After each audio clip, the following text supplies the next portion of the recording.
Boa noite para todo mundo. Meu nome é Iago. Não, foi fraco. Você tinha duas escolhas. Ou vocês ficavam calados, ou vocês deixavam um boa noite melhor, entendeu? Vamos de novo, vai. Boa noite. Boa noite. Pronto, agora eu me senti amado. Mas meu nome é Iago, como disseram, eu vim do Ceará. E eu espero que o meu sotaque não me denuncie tanto. Mas eu juro que eu vou me esforçar ao máximo para que vocês entendam o meu cearenseis. Porque é outra língua, não é a mesma. E eu espero que a gente possa se entender legal aqui. Hoje a gente vai estar dando uma olhadinha sobre comunhão. Foi o que me pediram para falar a respeito. A gente vai passear por alguns textos da Escritura. Mas antes disso eu queria parar um pouco, orar a Deus. Pedir para que Ele nos abençoe essa noite. E que nós possamos parar para entender a sua palavra. Tá ok? Então vamos fechar os olhos, baixar as cabeças. E vamos nos colocar diante de Deus em oração. E pedir para que a sua graça nos encontre essa noite.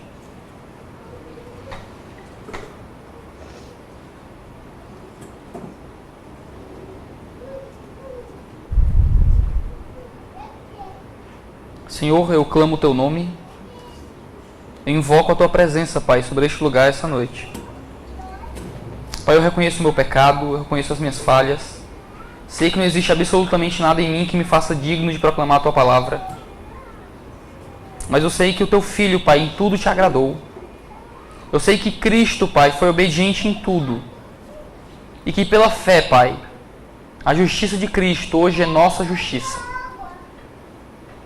Então, por causa de Cristo, Senhor, e porque naquela cruz Ele levou o nosso pecado, e porque pela fé hoje nós podemos ser aceitos como filhos de Deus, nos abençoe essa noite, Pai. Deus, que nenhuma palavra de homem seja pregada.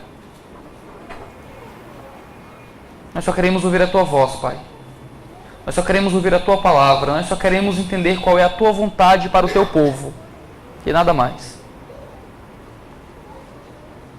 Abra os nossos corações, Pai. Abra a nossa mente. Inclina-nos, Pai, ante a Tua presença. Levanta a Tua face, Deus, a favor da Tua igreja. Nos abençoe essa noite, Deus. Em nome de Jesus. Amém. Imaginem o seguinte caso. Existe uma jovem na igreja de vocês que já foi casada uma vez, o marido, mesmo jovem, veio a falecer num acidente ou algo do tipo. Ela tem 2 filhos, desse jovem, tem seus 20 e poucos anos. Está na igreja, a igreja a ajudou nesse momento de dificuldade. Ela continuou crescendo na comunidade, mesmo viúva, muito jovem ainda, mesmo com 2 filhinhos, solteira, muito jovem ainda. Ela continuou na fé, continuou na igreja, continuou servindo. E chega um momento, depois de alguns anos, que ela se interessa por outro rapaz, também da igreja, também crente, também um bom moço. Só que esse rapaz tem um pequeno defeito. Esse rapaz a ama muito, mas não gosta dos filhos dela. Na verdade, a intenção, por ele mandava as crianças para morar com a mãe, metia no colégio interno, na creche o dia inteiro. Não gostava dos meninos de jeito nenhum. Essa jovem chega a você e pede um conselho.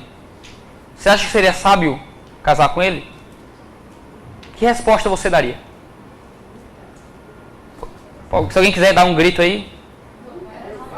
É unânime o negócio? Ninguém diria vai casa, vai com tudo, vai que é tua? Não, ninguém? Todo mundo acha que seria bom que ela não casasse com esse rapaz? Alguém acha que ela deveria dar uma chance pro moço? Alguém? Ninguém? Nenhum, meu Deus. Vocês são cruéis, hein?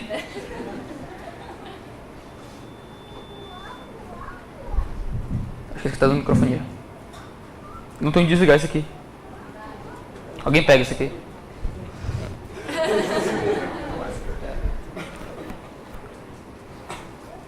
É muito errado que um homem queira se unir com a mulher e não queira assumir os seus filhos. Porque quando você casa com a mulher, você não casa só com a mulher. Se ela já teve filhos, você casa com ela e com a família dela. Você casa, eu vou casar em 2 meses e 14 dias. Estou contando. Obrigado. Depois de 6 anos enrolando a coitada. Olha que vida, né?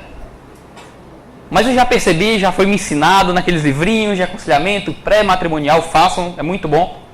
E quando eu casar com a minha esposa, eu não estou casando com a minha esposa. Eu estou casando com toda a família dela. Porque eu não vou mandar a mãe dela embora, simplesmente. Ela vai continuar nos visitando. Ela vai ter que aguentar a visita da minha mãe, do meu pai, da minha irmã. Ela está casando comigo e está levando minha família junto. Eu estou casando com ela e estou casando com a família dela. E acabou. Não tenho o que fazer quanto a isso. Eu não tenho como tirar, a não ser que eu vá para outro estado, fuja. Mas no Natal ainda vão me cobrar a visita. Na melhor das hipóteses. É impossível, da mesma forma, se unir com Jesus e ao mesmo tempo não se unir com a igreja. É absolutamente impossível você achar que tem um relacionamento saudável com Jesus e não ter um relacionamento com os filhos de Jesus. Da mesma forma que um cristão que acha que pode ter uma vida cristã com Cristo, um relacionamento pessoal com Deus e não ter um relacionamento pessoal com a igreja, é tão vil, é tão cruel, é tão ridículo e absurdo quanto um homem que quer casar com a mulher e mandar os filhos dela para o internato, porque não gosta das crianças. Só que hoje em dia a gente chamou um cristianismo desse compartimentalizado, em que eu posso ter o meu relacionamento pessoal com Deus, mas sem ter um relacionamento pessoal com os outros que têm um relacionamento pessoal com Deus. A gente acha que a fé é minha. E acabou. A gente fala de uma fé pessoal, querendo falar de uma fé isolada. Sem ninguém. Queremos simplesmente ter o meu relacionamento com Deus, a minha fé, a minha religião, a minha igreja. Ou então eu faço parte de uma igreja, tenho culto, mas minha rotina de união com minha comunidade simplesmente é: eu vou para o culto, chego um pouquinho atrasado, ali na primeira, segunda música, e saio assim que acaba. E meu relacionamento com a minha comunidade é esse: eu vou ouvir o culto, eu vou cantar para Deus, mas eu não tenho relacionamento com os outros irmãos, eu não conheço a vida de mais ninguém, eu não estou injetando a minha vida na vida de outras pessoas. E quando a Escritura fala constantemente de que igreja é um termo plural, é um coletivo, a gente muitas vezes acha que pode ser igreja sozinho. Você já ouviu alguém dizendo: olha, eu sou igreja? Às vezes a gente usa essa palavra, né? Não, porque eu sou igreja. Mas dizer isso é tão absurdo quanto dizer eu sou família. Deixa eu te dizer uma coisa: você não é igreja. Vocês são igreja. Você sozinho não compõe uma igreja. O que compõe uma igreja é a união de vocês. Do mesmo jeito que uma família é composta da união de membros. Você só é igreja quando você vive com os seus irmãos. Você só é igreja nesse momento aqui. E quando vocês estão reunidos em outros contextos. Vocês são igreja quando vivem em corpo, em comunidade. Se você passa num acidente de trânsito e você encontra aquela cena destruída, aquela coisa terrível, e a pessoa foi dilacerada e tem um pedaço de membro para todo lado, e você encontra uma mão, você não diz: eu encontrei o corpo dele. Você diz: eu encontrei parte do corpo. Você vê no jornal lá qual o programa policial daqui? Na minha cidade é o 90 ou Rota 22. Qual é aquele que tem um Datena, hein? Eu não sei o nome. Cidade Alerta, esse não passa na minha cidade. Graças a Deus, né? Dizem que eu não estou perdendo muita coisa. Mas a gente tem nossas versões lá, talvez piores.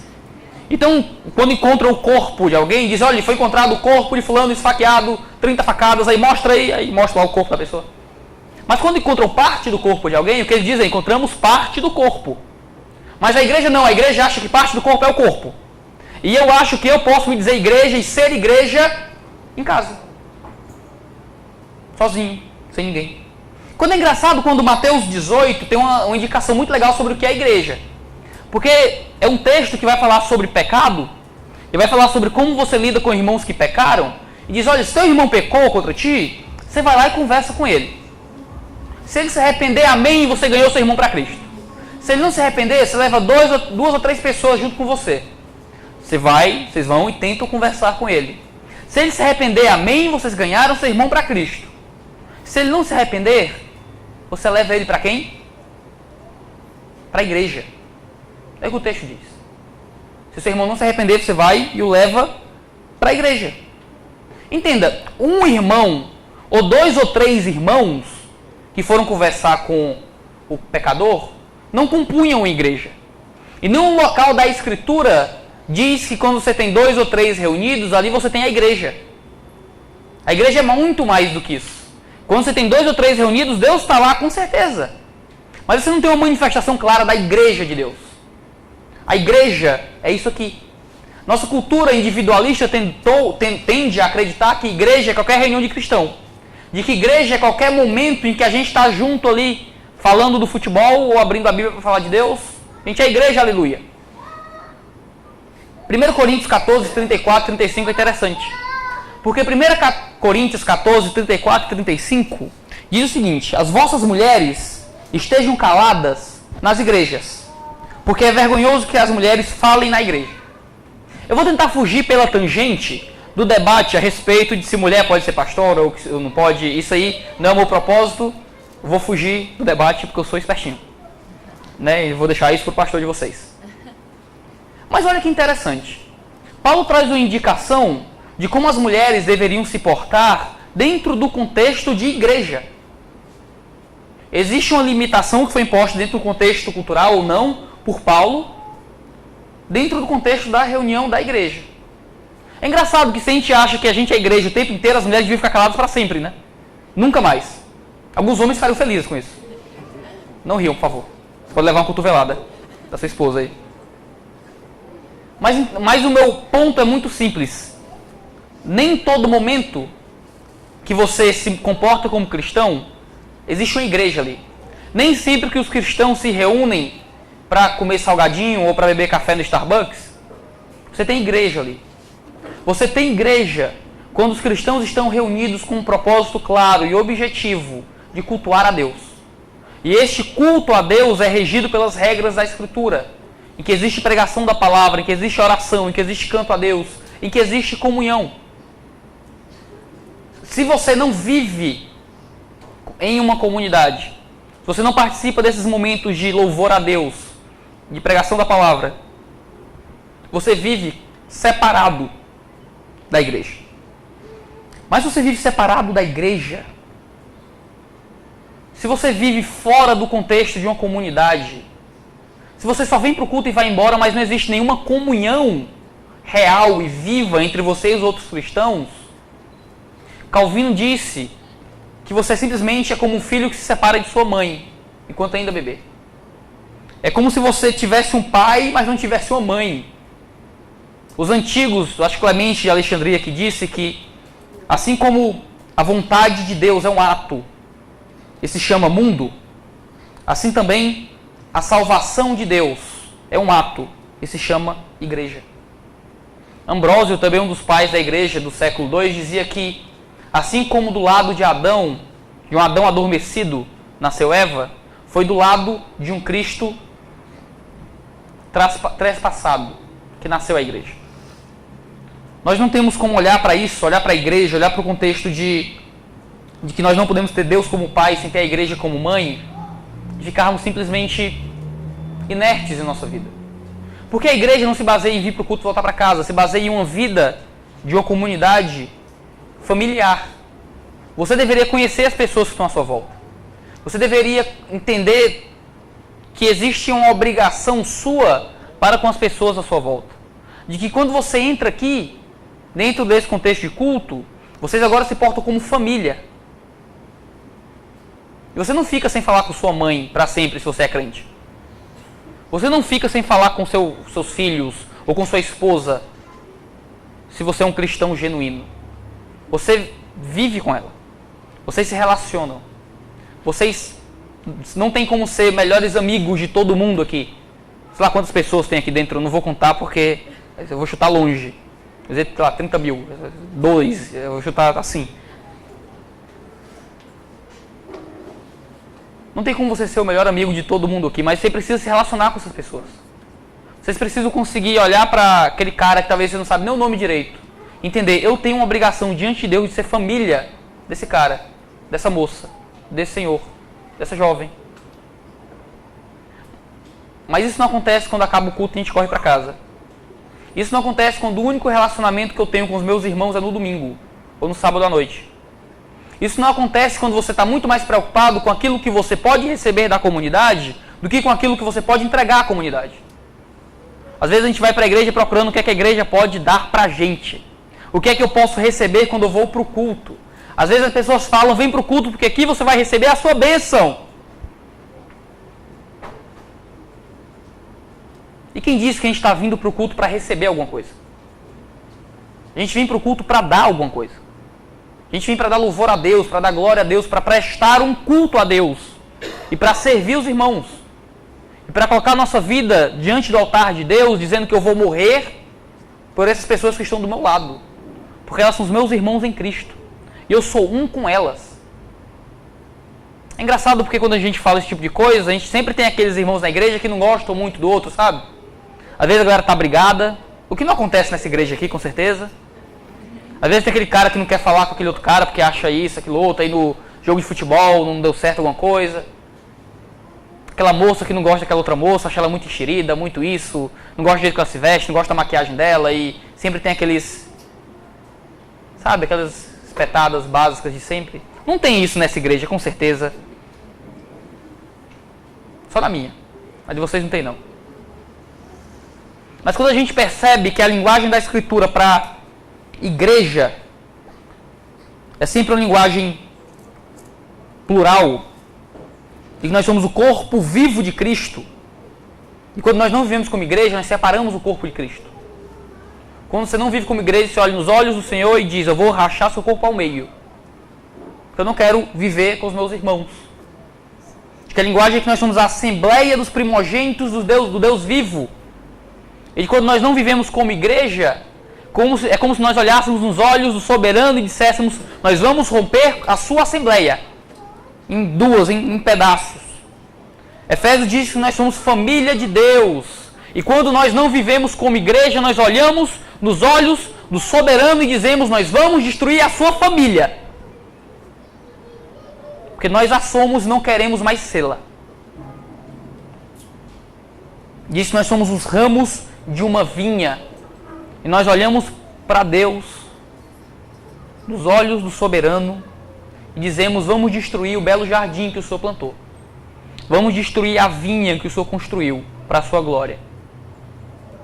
Nós simplesmente não queremos mais estar plantados onde o Senhor nos colocou para estar plantados. Quando nós não vivemos como igreja, nós olhamos nos olhos do soberano e dizemos: eu não quero mais ser aquilo que o Senhor quer que eu seja. E deixa eu te dizer uma coisa. Um crente de verdade não diz isso. Deixa eu te dizer uma coisa. Um cristão que crê em Deus e que ama a Deus e que conhece a Cristo nunca olha nos olhos do seu Senhor para dizer algo desse tipo. Talvez em algum momento de loucura, em algum momento de insanidade, talvez em algum momento maluco em que ele cai, mas com pouco tempo ele se arrepende e volta para os braços do seu Deus. Deus disciplina todos os filhos a que ama, porque Ele traz de volta os filhos que Ele ama. Mas se você simplesmente vive sem igreja, se você simplesmente se diz membro de uma igreja, mas sua frequência é 50%, veio na metade dos cultos da igreja por preguiça, se você diz que ama a Deus, diz que faz parte de uma comunidade, mas você simplesmente não conhece ninguém, nunca orou pela vida de ninguém, nunca se condoeu diante de Deus por um problema ou uma dificuldade de outro irmão da sua comunidade. Você nunca de algum modo entregou dons, talentos, bens para servir o seu irmão em comunidade, em dificuldade. Você não vive como igreja. E os verdadeiros filhos de Deus vivem como igreja. É uma vergonha entrar em certas comunidades e ver pessoas, às vezes, passando dificuldades financeiras enormes, não por vagabundagem, mas às vezes uma doença ou algo do tipo, e a igreja simplesmente não faz nada para ajudar o irmão. Às vezes as pessoas ficam no hospital internadas por semanas, não tem a visita de um crente além do pastor. Às vezes, sabe, aquele período perto do Enem, em que os jovens são todos quase com aquela corda no pescoço, e não tem um senhor mais velho para apertar a mão do jovem e dizer: olha, vamos lá, vai dar certo, daquelas palavras de ânimo ou o que for, aqueles toques de: olha, acorda cedo e chega na hora, não bate foto do seu gabarito para colocar no Instagram. Aquelas dicas básicas, sabe, que a vida nos ensina. Deixa eu dar para vocês 5 motivos pelo qual eu congrego. 5 motivos rápidos pelo qual eu quero viver em igreja e pelo qual eu tento viver em igreja. E sempre que eu falho em viver em igreja, eu tento me arrepender para ver se eu me arrumo. Tem vários motivos que a Escritura dá, eu queria ser o mais pessoal possível. E que foram 5 motivos que me convenceram a tentar viver como igreja. Número 1. Porque Jesus mandou. Esse devia ser o número 1 para todo mundo. Jesus nos ordena a viver como igreja. E a gente tem que obedecer isso. Um amigo meu, que eu amo muito, um estimado amigo, eu gosto muito dele, é um homem muito piedoso, fiel, santo. Temos nossas pequenas discordâncias, mas a gente se ama muito. Uma vez ele olhou para mim e disse o seguinte: Thiago, eu não me importo muito se a pessoa está ou não indo para a igreja, desde que o relacionamento dela com Deus seja firme. Se o relacionamento dela com Deus está firme, não me importo tanto se ela está ou não indo para a igreja. No entanto, dizer isso é como se você olhasse para mim e dissesse: Thiago, eu não me importo muito se a pessoa está ou não roubando, matando, se prostituindo, vendendo drogas, fazendo sexo antes do casamento, assaltando banco, fumando crack, não ora, não lê a Bíblia, não vive em santidade em nenhuma instância, bate no pai, na mãe, bate na esposa, abandona os filhos. Se o relacionamento dele com Deus estiver bem, tanto faz. Se a Escritura nos ordena e nos dá várias indicações de que precisamos viver como igreja e que precisamos viver em comunidade, seu relacionamento com Deus não está bom se você não vive como igreja. Se você não faz parte da igreja. O ato